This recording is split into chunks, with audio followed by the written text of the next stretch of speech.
जय दीपोमा जय माताजी। मित्रों आप सबने नम्र विनंती कि आ चैनल ने सब्सक्राइब करो, शेर करो, लाइक करो। जय दीपोमा। માયાભાઈ આહિર સામે વનવાસી શબ્દો જે ઉલ્લેખ કર્યો છે એ જાહેરમાં માફી નહીં માગે તો એના પર કાયદેસરની કાર્યવાહી કરવા પડશે, નહીં તો 23 તારીખના જો પ્રોગ્રામ રાખવામાં આવેલ છે એમાં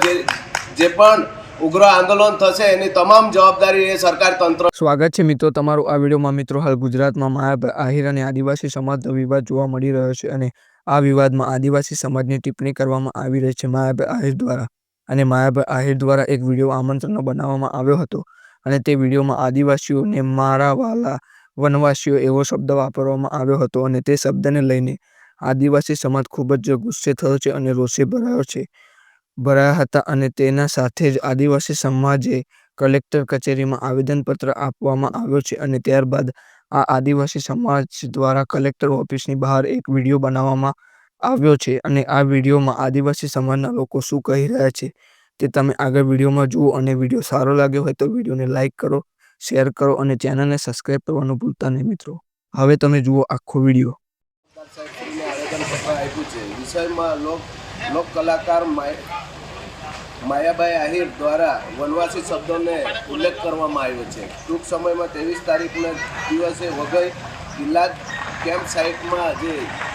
લોક ડાયરો રાખવામાં આવેલ છે એ કલાકાર અહીંયા આવે છે તે પહેલાં વિડીયોના માધ્યમથી એ આદિવાસી સમાજને વનવાસી શબ્દોનો ઉલ્લેખ કર્યો છે તો એના અમે સખત વિરોધ કરીએ છીએ અને વારે ઘડે અમારા આદિવાસી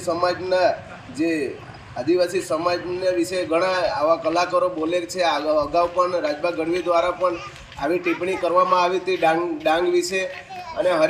હર હંમેશા જે આ કલાકારો છે આ લોકો પર જ્યાં સુધી કાર્યવાહી ન થાય ત્યાં સુધી આ લોકો ખરેખર આદિવાસી સમાજનું જે અસ્તિત્વ ડૂબાય છે એવી જ રીતે એ લોકો ઘણીવાર ટિપ્પણી કરવામાં આવે છે, જેથી કરીને આજે અમે મામલતદાર સાહેબશ્રીને સંબોધી અને રાજ્યપાલ સુધી અમે આજે આવેદનપત્ર આપ્યું છે કે એ માયાભાઈ આહિર સામે વનવાસી શબ્દો જે ઉલ્લેખ કર્યો છે એ જાહેરમાં માફી નહીં માગે તો એના પર કાયદેસરની કાર્યવાહી કરવા પડશે, નહીં તો 23 તારીખના જો પ્રોગ્રામ રાખવામાં આવેલ છે એમાં જે પણ ઉગ્ર આંદોલન થશે એની તમામ જવાબદારી એ સરકાર તંત્ર